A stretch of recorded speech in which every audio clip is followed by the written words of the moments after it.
Hey, this is Mike, Seder 42 Vinyl. This is part 3 of my 2024 pickups for heavy metal, everything that I bought in February. All right, and one of the pickups, or the first one, I'm just going to get straight into it. The first one I picked up, or that I'm going to show of this list, is 3 Inches of Blood. This is a reissue of Advance and Vanquish.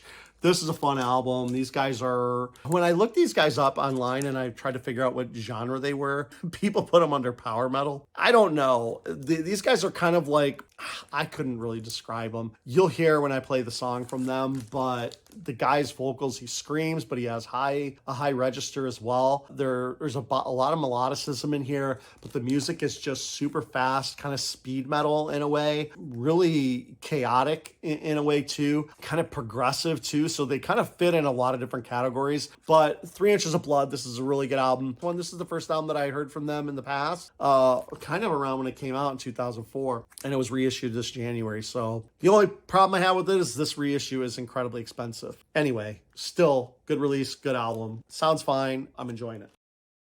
Enemies of metal, your death is our reward. Triumph in the victory when you bring us steel to life. Deadly sinners, deadly sinners, deadly sinners,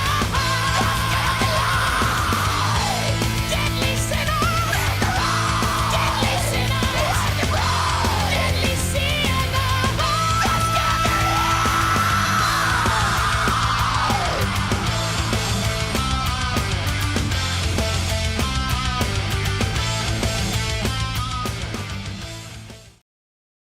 All right, next album that I bought. This is a grail.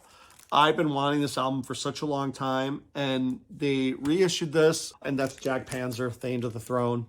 I love this album. This band did, I don't know that any other, I mean, correct me if I'm wrong, I'm sure another band did, a Shakespeare play and, did an album on it, a concept album. But this is Macbeth done by Jag Panzer, Thane to the Throne, goes through the whole story, and it's just fantastic. I love these guys. And there was 2 albums that were released, this album and Mechanized Warfare, which I'll show next. But excellent stuff. It's a 2-album release, Atomic Fire Records. So glad that this was reissued. It's been on my list for a long time, but this is different artwork. I don't know necessarily how I feel about that. I think this artwork is okay. I think I do like the other artwork more, but I don't know. This is fine. But it's really the music that's excellent. I can't recommend this highly enough. Buy this album.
I actually recommend this one almost as much. I think I like Thane to the Throne because it's more of a concept album and there's a lot more music on it. You're definitely getting more for your money.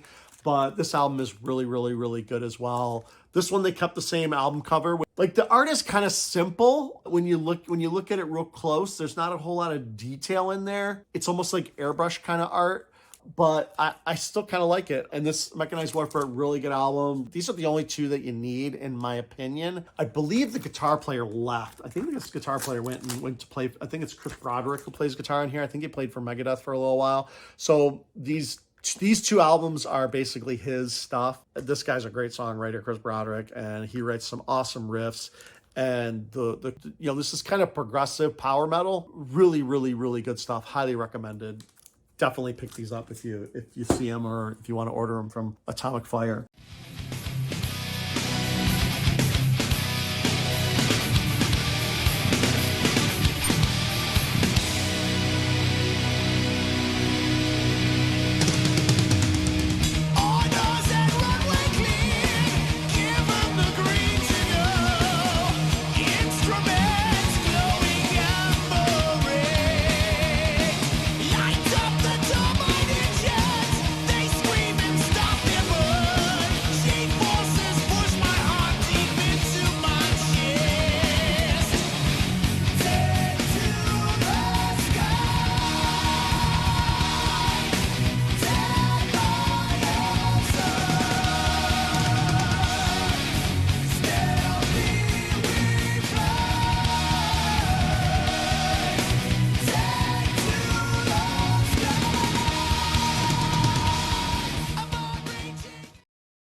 All right, another album. This one I just got recently, probably right at the end of February, right before March, right before it turned over to March. But I got this Hardline Eclipse. This came out on this is red and it's translucent.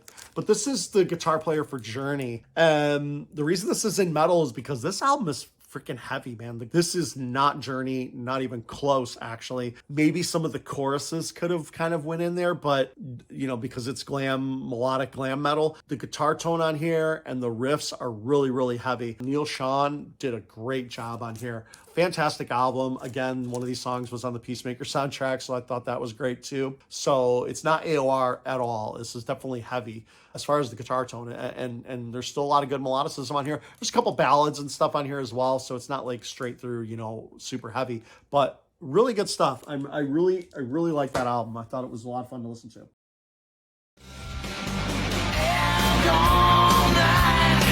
You can be up all night, hoping that I could make you mine. You'll get me hot, Sherry. I won't want you down on me. Is it my love strong enough? I'm ready to rock you long and rock. You'll get me hot, Sherry. I won't want you down on me. I'm going crazy, yeah. Now, here's an album that I never bought from this band because by the time this came out in 1991, I was into thrash metal. I was starting to get into death metal. So what this band was doing didn't interest me at all. I was like, I'm kind of done with that stuff, or at least done buying it consistently. And this band broke up pretty much right after they played one of their first live shows to support this album. I don't think they toured more than, I don't think they played more than a couple shows for this album, period. And that is White Lion, and this is Main Attraction. But you know what? Listen to this album right now. This is a great sequel to their last album. This album actually goes really well in their discography. They didn't change their sound that much. They did Pride, they did Big Game, and they did this album. This album is really good. I was really impressed with this. I had never listened to this album before. Buying it and playing this album through, I think it fits perfectly in their discography, and I think it's really, really underrated. I'm satisfied with this album as far as a White Lion album goes. I think they did a fantastic job. If they came out with something now and Mike Tramp still has his vocals, I really think that it would be successful. Or like I said, I was pleasantly surprised with this. I hadn't really listened to this album before, and like I said, by the time this came out in April of '91, glam metal was over and everybody was moving on to something different. We were moving on to Nirvana, Soundgarden, and all that stuff. But I was happy with this album, just listening to it recently, and I'm glad I picked it up.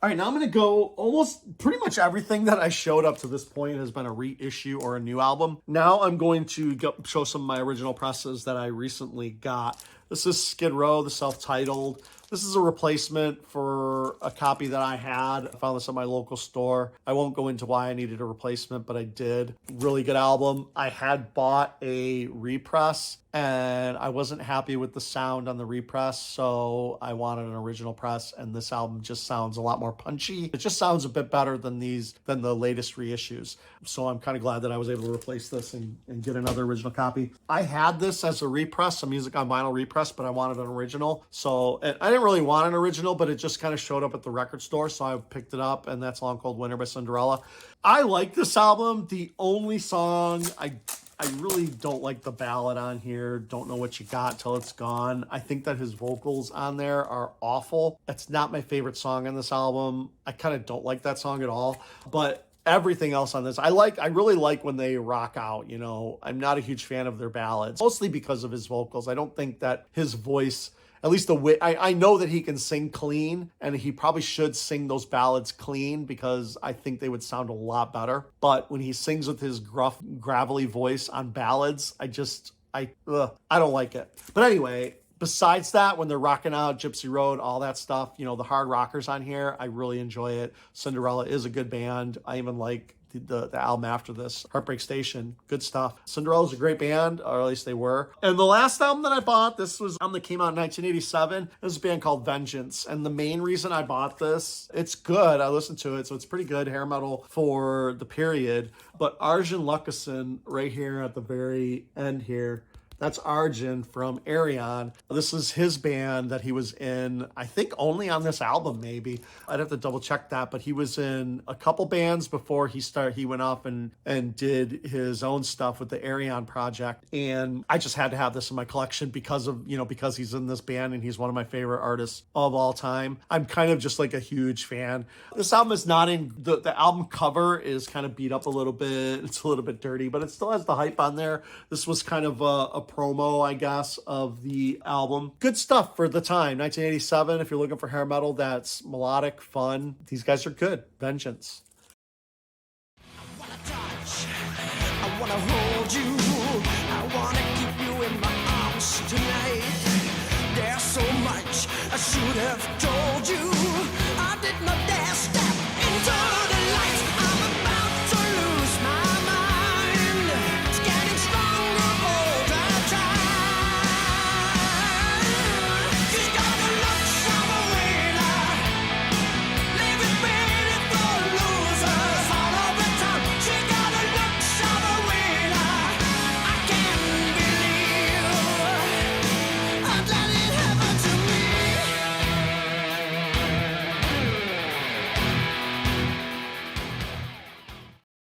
All right, that's it for February 2024 for metal. I'm going to do indie and alternative after this, so look forward to those videos if you're interested to see what else I bought. I ended up buying like 40 records in the month of February, so I bought a lot of music, and I'm happy to show it. And thanks for watching, and subscribe, like, and comment. Bye.